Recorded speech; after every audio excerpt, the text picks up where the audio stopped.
Hey everyone, this is Ava from E270, Intro to American Literature, and today I'm going to be doing my Canvas presentation on Emily Dickinson.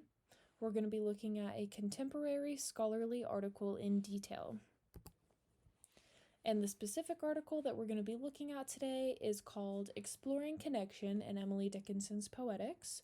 This article was published in the COPAS journal, which stands for Current Objectives of Postgraduate American Studies, and it was authored by the scholar Irene Lopez Sanchez on March 12th, 2024. So very recent, very relevant. And I noticed that the author really honed in on three main points, and so let's just go ahead and start with the first. So it was really well known that the 19th century American poet Emily Dickinson was really isolated and alone in her life. She was born, raised, and died in Amherst, Massachusetts. So she didn't really travel much. She didn't really have a lot of connections with people outside of her family or the people that her family knew or were married to.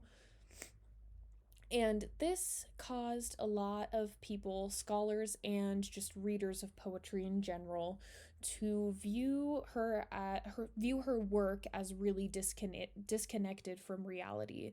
They thought that if she wasn't talking to people or interacting with people, she wouldn't be able to correctly portray the human experience in general within her writing. But Lopez Sanchez argues that Dickinson's social distancing and social withdrawal actually allowed her to become more connected with her inner self and more grounded within herself, which allowed her to express her philosophies, her thought processes, her experiences personally way more vividly and meaningfully throughout her poetry. She had time to sit with ideas and sit with concepts and develop them and turn them into what they came to be. So she uses this duality of connection and disconnection to really complete her poetry and make it whole.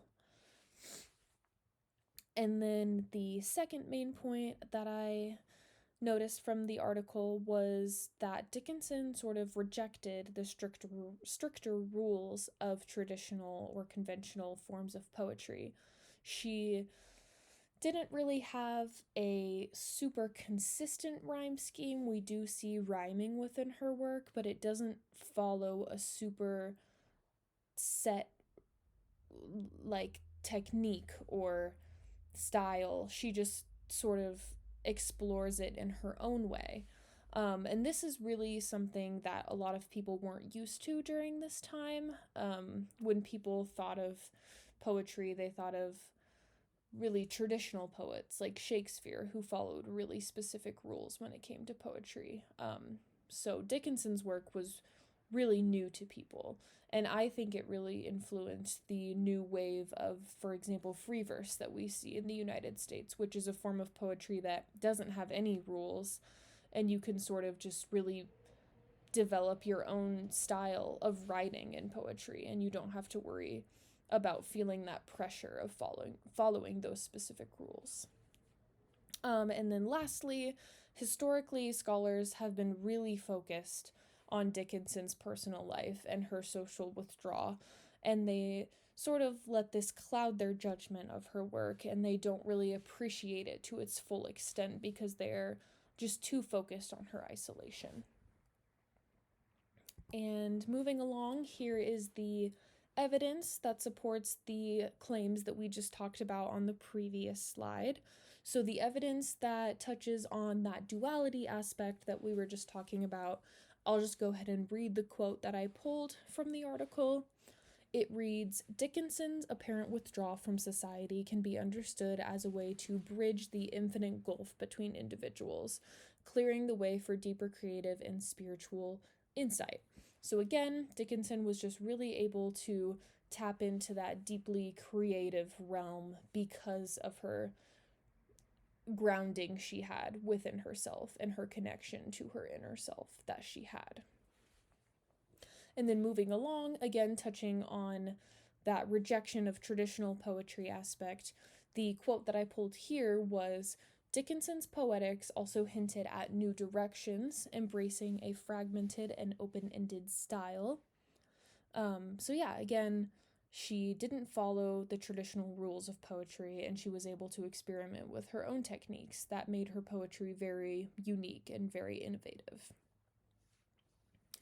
And then, lastly, going back to the idea that people were too wrapped up in her social isolation, this is actually one of my favorite pieces of evidence that I pulled from this article. And the quote reads, due to the difficulty of categorizing her innovative and original poetry at the end of the 19th century, most scholars centered their criticism on her disconnection from life rather than on her work, laying the groundwork for her mystification as the recluse of Amherst. So again, people were just too focused on her isolation, and they didn't really appreciate her work for what it was. And they let that sort of get in the way of a true interpretation of her work. And then tying it back to my personal reading as well as our class discussion that we've been having on specifically the book Final Harvest, which is just a collection of her poetry. I have personally noticed throughout my own reading her really touching on the dualities of life. In a lot of her poems, she sort of plays with the connection between life and death, and that's just a really big duality that I've noticed. Another one is her usage of metaphor throughout her work, and metaphors are just sort of a duality in and of themselves because they explore an abstract aspect of life along with a real one, and they just bring it into one concept to portray a specific idea or thought. And Emily uses this, I've noticed, in almost all of the poems that we've read from Final Harvest. So she really does tap into that duality aspect a lot throughout her work. And then going along to our discussions that we've been having in class, I've noticed that a lot of my peers have pointed out that Emily's poetry is very deep and it's very meaningful, but she doesn't just tell you in the poem what she wants you to take from it. She sort of makes you read between the lines or really makes you sit and think about the words she's saying. She doesn't just hand it over. You really have to sort of dissect the piece and really think about it in order to fully understand it. And this ties back into Lopez Sanchez's emphasis on the uniqueness and the really elaborate elements of her work in general. So here's a citation of the article that we just discussed. And if you are interested in learning more about Dickinson, I have included 3 really good articles in my handout that just sort of explore her life in general, her work, and her upbringing, and a lot of other cool things about her. So if you're interested in that at all, go ahead and check that out. And thank you so much for listening.